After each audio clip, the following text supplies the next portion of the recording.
بسم اللہ الرحمن الرحیم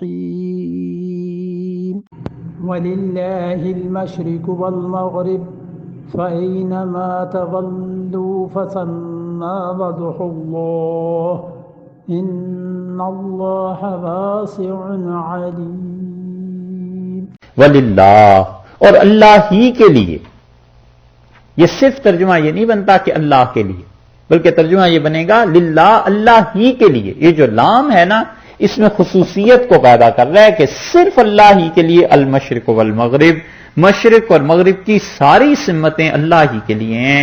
فَإِنَّمَا تُوَلُّوا، تم جدھر بھی چہرہ کرو گے، فَثَمَّ، تم پاؤ گے، وجہ اللہ، اللہ کی ذات کو ادھر ہی تم پالو گے۔ عیسائیوں کے ہاں اور یہودیوں کے ہاں سمت کی پرستش کی جاتی تھی۔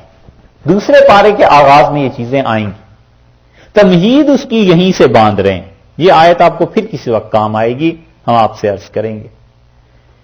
عیسائیوں کے ہاں مستقل مشرق کی سمت، مشرق کی جو سائڈ ہے، یہاں چرچ بنے ہوئے نظر آتے ہیں نا؟ نہیں غور کیا؟ اچھا، مشرق کی سمت کی یہ پرستش کرتے تھے، کیونکہ بیت المقدس میں حضرت مریم نے جہاں بیٹھ کے اللہ کی عبادت کی تھی، خود اس بیت المقدس میں مسجد اقصی میں بھی اندر وہ حجرہ جو ہے وہ مشرق کی سمت تھا، اس لیے یہ مشرق کو پوجتے تھے، صرف مشرق کی سمت کی طرف منہ کر کے اس کو پوجتے تھے۔ اللہ نے فرمایا ہے کہ سمتوں میں کیا رکھا ہے، مشرق اور مغرب سب اللہ کے لیے۔ فَأَيْنَمَا تُوَلُّوا، تم جہاں کہیں بھی چہرہ کرو گے، فَثَمَّ وَجْهُ اللَّهِ، اللہ کی ذات کو تم ادھر ہی پاؤ گے۔ ان کے بعد جو آیات نازل ہوئی ہیں کہ قبلے کی طرف منہ کرو، ٹھیک ہے، ایک مسئلہ یہاں صاف کرتے چلیں۔ پرانے حضرات کہتے تھے متقدمین، دیکھو یہ ہے نسخ کی بحث جس پہ آج اتنا وقت آپ کا ہم نے لیا سمجھانے کے لیے۔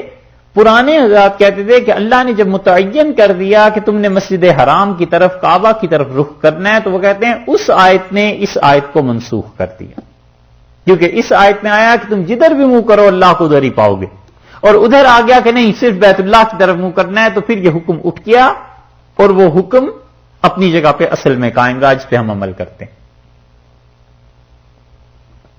آئی سمجھ؟ اب آئیے شاہ صاحب کی طرف۔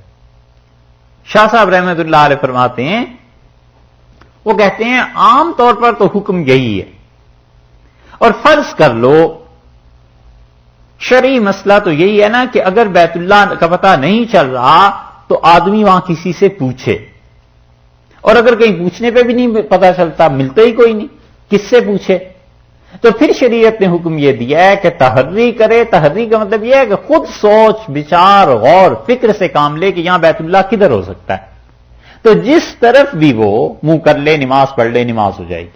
حتیٰ کہ نماز پڑھنے کے بعد کسی نے اسے کہا کہ بیت اللہ ادھر نہیں تھا، تو بھی وہ کہتے ہیں نماز اس کے ذمے نہیں ہے، فقہا کہتے ہیں اس کی نماز ہو گئی، کیونکہ اس نے غور فکر سے سوچ سے کام لیا ہے۔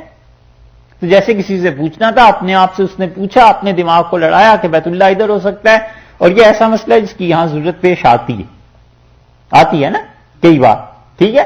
شاہ صاحب نے فرمایا کہ جب کوئی آدمی ایسا ہو جائے، جنگل میں چلا جائے، حضرت نے امریکہ کا نام نہیں سنا ہوگا، یہ کہیں پہنچ جائے ایسی جگہ جہاں پر بیت اللہ کی سمت متعین نہ ہو سکے، تو وہ کہتے ہیں کہ وہ سوچے گا، نماز پڑھے گا، تو اس آیت پر عمل کر لے گا کہ فَإِنَّمَا تَوَلُّوا، تم جدھر بھی منہ پھیر لو گے، فَثَمَّ وَجْهُ اللَّهِ، اللہ کو ادھر ہی پاؤ گے۔ تو وہ کہتے ہیں آیت کیوں منسوخ ہوئی؟ وہ حکم اپنی جگہ پہ، یہ حکم اپنی جگہ پہ۔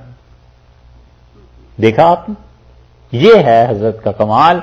اس لیے وہ مسلسل لکھتے ہیں کہ جس آیت سے کسی درجے میں بھی حکم ثابت ہو سکتا ہے، فرض نہیں، واجب نہیں، سنت موقدہ نہیں، غیر موقدہ نہیں، مستحب کے درجے میں، بہتر کے درجے میں بھی ثابت ہو سکتا ہے، ہم کہیں گے کہ حالات آنے پہ اس آیت پہ عمل ہو جائے گا۔ جب حالات ایسے آئیں گے کہ قبلے کا پتہ ہی نہیں چل رہا، تو ایک آدمی سوچتا ہے قبلے کا، پھر کہتا ہے اچھا اس طرف ہوگا، تو اس آیت پر عمل کر لیتا ہے۔ وہ سوچتا ہے اللہ نے قرآن میں کہا جدھر بھی منہ کرو گے اللہ ادھر ہی پاؤ گے، تو بس ٹھیک ہے ادھر منہ کر کے نماز پڑھ لیتے۔ فَأَيْنَمَا تُوَلُّوا، تم جدھر بھی منہ کرو گے، فَثَمَّ وَجْهُ اللَّهِ، اللہ کو ادھر ہی پاؤ گے۔ فَأَيْنَمَا کا ترجمے دو کیے گئے ہیں، ایک ترجمہ تو یہ کیا گیا ہے کہ تم جہاں کہیں بھی، یعنی زمین میں، مکان، سپیس، ٹھیک ہے، اور ایک اس کا ترجمہ کیا گیا ہے کہ تم جب کبھی بھی، ٹائم، اس سال، اگلے سال، کبھی بھی زندگی میں جب بھی تم کہیں بھی منہ کرو گے عبادت کے لیے، اللہ کو ادھر ہی پاؤ گے. ایک اور ایک یہ کہ زمین کے کسی خطے میں بھی تمہیں بیت اللہ کا قبلے کا پتہ نہیں چل رہا، جدھر بھی منہ کرو گے اللہ کو ادھر ہی پاؤ گے. دونوں ترجمے کیے گئے ہیں اور دونوں صحیح بھی ہیں. ان اللہ واسع علیم، اللہ کے ہاں بڑی وسعت ہے، خدا کے ہاں بڑی گنجائش ہے تمہارے لیے. اور دوسرا نام لے آئے ہیں علیم، یعنی اللہ کو علم ہے کہ تمہارے دماغ میں کیا ہے، جان بوجھ کے تم نہیں کر رہے، تم نے اپنی بساط کی حد تک کوشش کی ہے، بس ٹھیک ہے. اس لیے اس وسعت کا حال یہ ہے کہ رسول اللہ صلی اللہ علیہ وسلم نے کچھ لوگوں کو بھیجا جہاد کے لیے، اور 2 آدمیوں پر پورے لشکر میں غسل واجب ہو گیا، فجر کا وقت تھا. تو انہوں نے امیر سے پوچھا، جو بھی اس جہاد کے تھے، انہوں نے کہا حضرت غسل کیسے کریں، شدید سردی ہے. تو انہوں نے کہا غسل کے بغیر تو کام نہیں چلتا، تو کرنا پڑے گا. تو دوسرے جو تھے انہوں نے کہا بابا میں تو غسل نہیں کر سکتا، اور انہوں نے اندر گئے خیمے میں، کپڑے اتارے اور اپنے آپ کو مٹی میں انہوں نے لوٹا لیا، اور انہوں نے کہا میرے پروردگار یہ میری پاکی کے لیے کافی ہے، اور نماز پڑھ لی.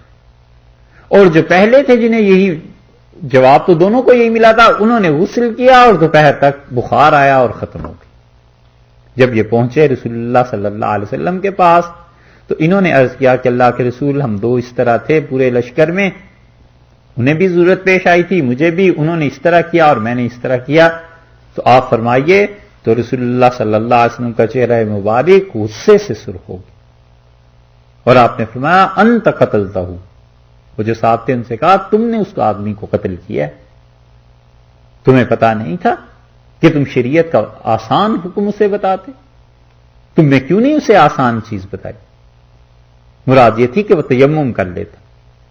اور کہتے ہیں دوسرے صحابی رضی اللہ عنہ مجھ سے فرمایا کہ اتنی ضرورت نہیں تھی تکلف کرنے کی کہ کپڑے اتار کے سارے جسم کو مٹی میں تم نے لپیٹ لیا، یکفی کا قضا و قضا، تم اس طرح کر لیتے بس یہ کافی تھا. یعنی تیمم کر کے رسول اللہ صلی اللہ علیہ وسلم نے فرمایا کہ اگر سردی ہو ایسی تو بس پھر ٹھیک ہے یہ کافی. اسی سے فقہا نے یہ مسئلہ نکالا ہے کہ وہ کہتے ہیں کوئی آدمی ایسی جگہ پر چلا جائے جہاں شدید سردی ہو اور گرم پانی کا بندوبست نہ ہو سکے، اور یہ بھی نہ ہو سکے کہ وہ آدمی غسل کر کے فوری طور پہ اپنے آپ کو گرم کپڑوں میں لپیٹ لے، یہ بھی نہ ہو سکے تو وہ کہتے ہیں تیمم کر کے نماز پڑھے، غسل بعد میں کرے گا. اس کو اس صورت میں غسل نہیں کرنا چاہیے کیونکہ پھر اس کی جان کے لیے حرج ہے، خطرہ ہے، اور وہ کہیں بخار ہو گیا مر گیا تو پھر کیا ہوگا. اور بعض لوگوں کے ساتھ ایسے ہوتا ہے کہ انہیں بیماری ہوتی ہے زکام کی، اور کہیں ٹھنڈے پانی سے منہ بھی دھو لیں تو چھینکیں کئی گھنٹے مسلسل آتی رہتی ہیں. سب کے لیے یہ اجازت دی. اس لیے یہاں پہ فرمایا ان اللہ واسع، اللہ بڑی وسعت والا ہے، تم جدھر بھی منہ کر کے نماز پڑھو گے اپنے پروردگار کو ادھر ہی پاؤ. علیم، بڑا علم والا ہے کہ تمہاری نیتیں کیا ہیں اور تم کس طرح خدا کے احکامات پر عمل کر رہے. یہ ہے وہ اسلام اور دین جس کو لوگ ایسی صورت میں پیش کرتے ہیں کہ اتنا مشکل بنا کے پیش کرو کہ وہی بات ہے. کسی نے بایزید بستامی رحمۃ اللہ علیہ کے زمانے میں کسی یہودی سے کہا کہ مسلمان ہو جاؤ. اس نے کہا کیسا، تم جیسا یا بایزید جیسا؟ اسے کہا ہو جاؤ. اس نے کہا تمہارے جیسا ہوں تو میں ویسے ہی اچھا ہوں، اور بایزید رحمۃ اللہ جیسا ہوں تو میری زندگی میں نہیں ہو سکتا. تو اسلام کو وہ چیزیں جن میں اللہ نے گنجائش رکھی ہے، وسعت رکھی ہے، تعلیم دینی چاہیے. لیکن یہ بھی نہ ہو کہ اپنے پاس سے خام خواہ فضول باتیں گھڑتا رہے، یہ بھی نہیں کرنی چاہیے. جس حد تک شریعت نے بتایا بس اس حد تک رہے، نہ لوگوں پہ سختی کرے، نہ لوگوں کو بالکل ڈھیل اور چھوٹ دے دے. دونوں چیزیں کا خیال رکھنا چاہیے.